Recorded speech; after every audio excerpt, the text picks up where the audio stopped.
Welcome to the deep dive, where we try and cut through all the noise. Get you straight to the point. Exactly. And, every day it feels like we're just swimming in health info wellness tips. Oh, absolutely. It's everywhere. And one topic that keeps popping up, I see it on Reddit, Instagram, everywhere, is testosterone. Mm-hmm. Definitely getting more attention. People talking about low T, how to boost it, what's causing drops. But what we found in the sources suggests there are some, well, really surprising modern habits involved. Things quietly messing with this crucial hormone. That's exactly what we're digging into today. With a lot of the chat out there, it just scratches the surface, right? Signs, symptoms, maybe quick fixes. Yeah. Our mission here is to go deeper, to really unpack the why and the how behind things in your daily life that might be subtly impacting your testosterone. We've waded through the source material to give you that shortcut to being properly informed. Highlighting those habits you might not even think twice about. Precisely, those overlooked things. Okay, so let's lay the groundwork, the absolute basics. What exactly is testosterone? What's its job in the body? Right, so at its core, most people know testosterone as the main male sex hormone. It's absolutely vital for male puberty, think muscle growth, deeper voice, all that. And it stays essential throughout adult life too. Affects bone density, mood, energy, red blood cell production. It's pretty fundamental. But it's not only in men, is it? I know women have it too. Correct. Yeah, that's a common misconception. Women absolutely produce testosterone, just in much smaller amounts compared to men. So where is it made? Different places for men and women? Primarily, yes. For men, the testes are the main factory, you could say. The adrenal glands chip in a little bit too. Okay. For women, it's mostly the adrenal glands doing the work, with the ovaries contributing a smaller amount. And really, this difference in quantity, the hormonal levels, that's a key biological marker distinguishing males from females. Got it. And balance is key, I'm guessing. Like too much or too little isn't good either way. Exactly. Hormonal balance is crucial for everyone. If that balance gets disturbed, well, it can lead to some pretty unfavorable results for your overall health and well-being. Okay, that makes sense. Maintaining that equilibrium is vital. Which brings us nicely to some of these surprising modern habits. Let's start with stress. We all know stress is bad, but how does it physiologically hit testosterone? Is it like a direct conflict? It really can be, yeah. When you're stressed mentally or physically, your body pumps out cortisol, the stress hormone. Right. Now, think of cortisol and testosterone as kind of like being on opposite ends of a seesaw. They have opposing effects. Testosterone is anabolic. It builds things up like muscle. Builds, okay. Cortisol is catabolic. It breaks things down like muscle tissue. Shifts your body into survival mode, not growth and repair mode.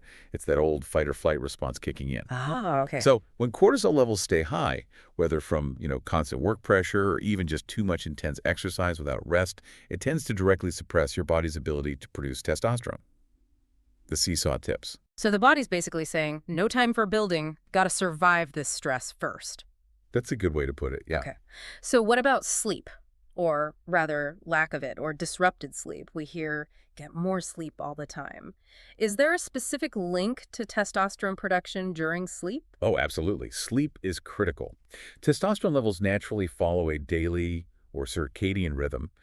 They tend to gradually rise while you sleep and usually peak in the early morning hours. Is that why they talk about morning erections being a sign of healthy levels? That's often cited as an indicator, yes. It reflects that overnight peak. Both testosterone and, interestingly, cortisol follow these daily rhythms. Right. So when you mess with your sleep schedule, inconsistent bedtimes, not enough deep sleep, that kind of thing, you disrupt this whole hormonal synchronization. Even small changes can have this like butterfly effect on your overall mental and physical state. Your body needs that consistent rhythm for its nightly hormonal housekeeping. It really feels like our biology is struggling to keep up with our 24/7 modern world sometimes. That's a very apt comparison. Okay, shifting gears a bit. Something maybe even more unexpected. Thermal paper receipts. You mean the ones you get from the grocery store, the ATM? Yes, exactly those, the shiny ones. It sounds a bit strange, I know, but many of them contain a chemical called bisphenol A, or BPA. BPA, right. I've heard of that in plastics. Same chemical. And the issue with receipts is that BPA can actually be absorbed directly through your skin just by handling them. Seriously, just from touching them. Yep. And BPA is what's known as an endocrine disrupting compound. Basically, it messes with your hormones. Specifically, it can mimic estrogen in the body. Okay, so your body thinks there's more estrogen than there is. Exactly. And when your system detects what it thinks is excess estrogen, it can throw off that delicate hormonal balance we talked about. This can contribute to lower testosterone levels. Wow. So what can people do? Just not take receipts? Well, opting for digital receipts when you can is a good start. Or if you do get a paper one, maybe, don't crumple up and stick it straight in your wallet for ages, especially since things like sweat or just warmth can actually speed up the absorption. Just be mindful of handling them too much. That's genuinely surprising. Oh. Okay, next one, a bit more specific maybe, but illustrates the point well. Heat from motorcycles. Yeah, this is a known issue, particularly in parts of the world where motorbikes are a really common way to get around. Right. Riders, especially in warmer weather, are constantly exposed to heat radiating up from the engine through the seat. And that's bad because... Because of where testosterone is made. The testes, they hang outside the body for a reason. They need to be kept slightly cooler than the core body temperature to function optimally.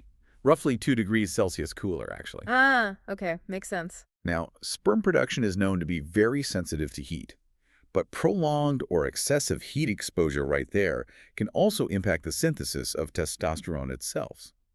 It just shows how specific environmental factors can directly affect our internal chemistry. It really highlights how the body's design makes sense. Okay, finally, let's talk exercise. Usually seen as purely positive, right? But the sources called it a double-edged sword for testosterone. How come? Right, exercise is generally great for testosterone, no question. Physical activity gives you a temporary boost needed for muscle repair and growth. Sure. And regular exercise helps maintain healthy levels long term. Plus, it helps reduce body fat. That's important because excess body fat actually contains an enzyme, aromatase, that converts testosterone into estrogen. Oh, interesting. So less fat, less conversion. Exactly. Better hormonal profile. But, and here's the crucial but, the other edge of the sword, excessive exercise, particularly without enough rest and recovery, can backfire. How so?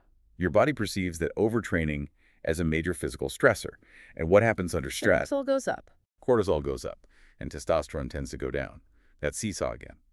So pushing too hard, too often, without letting your body recover, can actually lower your testosterone levels. It really hammers home the need for balance, even with something beneficial like exercise. Too much of a good thing can be bad. Got it. So we've seen how these habits can affect the hormone level itself. How does that level, whether it's low or balanced, translate into how we actually feel? Our mood, motivation. Oh, the connection is huge, and probably underestimated by many. Numerous studies link low testosterone directly to things like persistent fatigue, a real lack of motivation, just feeling low or flat, and even clinical depression in some cases. Really? Depression? Yes, testosterone directly influences key neurotransmitters in the brain, think serotonin and dopamine. These are the chemicals that regulate mood, drive, pleasure, your get up and go. So it's chemically altering your mood state. It plays a significant role. Many people with clinically low testosterone report feeling unusually anxious, less confident, kind of emotionally blunted. It's a powerful reminder of how interconnected our physical hormones and our mental emotional states really are. That's a really important link. Okay, before we wrap this up, we need to touch on something else. Anabolic steroids. People might think, well, if low T is bad, why not just add more? The sources are clear these are incredibly harmful. Can you break down why? Right. Anabolic steroids are synthetic versions of testosterone. And yes, people use them often in the gym scene to get quick muscle gains, enhance masculine features, and so on. The perceived benefits. The perceived benefits, exactly. But the risks are severe, truly. When you flood your body with these high levels of external synthetic testosterone, your body's natural feedback system goes, whoa, too much, and it shuts down its own production.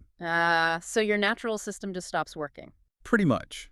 This leads to very low natural testosterone levels. It drastically reduces sperm production, often leading to infertility. Because the testes aren't being signaled to produce testosterone anymore, they can actually shrink. It's called testicular atrophy. Wow. Okay. And beyond that, steroid abuse seriously impacts heart health, increasing risk of heart attacks, strokes, and it can wreak havoc on mental well-being to aggression, mood swings, paranoia. Serious psychiatric issues aren't uncommon. It's not worth the trade-off. It's a dangerous shortcut. A very high price to pay for those perceived gains, like borrowing from your future health, as you said. Okay, so bringing this all together for everyone listening. Yeah, the main takeaway here is that many seemingly normal parts of modern life, chronic stress, Poor sleep habits, even things like handling receipts, or maybe your commute if you're on a hot motorcycle seat, can subtly chip away at your testosterone levels. Things we might not even connect. Exactly. And when your endocrine system, your hormones, are balanced and working well, you generally just feel better. More energy, more vitality, sharper focus day to day. It really is fundamental. So the thought to leave you with today is this. Armed with this knowledge, take a moment to think about your own routine. Is there a common habit, something seemingly small or normal, that viewed through this hormonal lens might be having an unforeseen impact? And consider if tweaking that one small thing, making a conscious adjustment, could potentially lead to a noticeable shift in your overall energy and how vibrant you feel. Definitely something to ponder.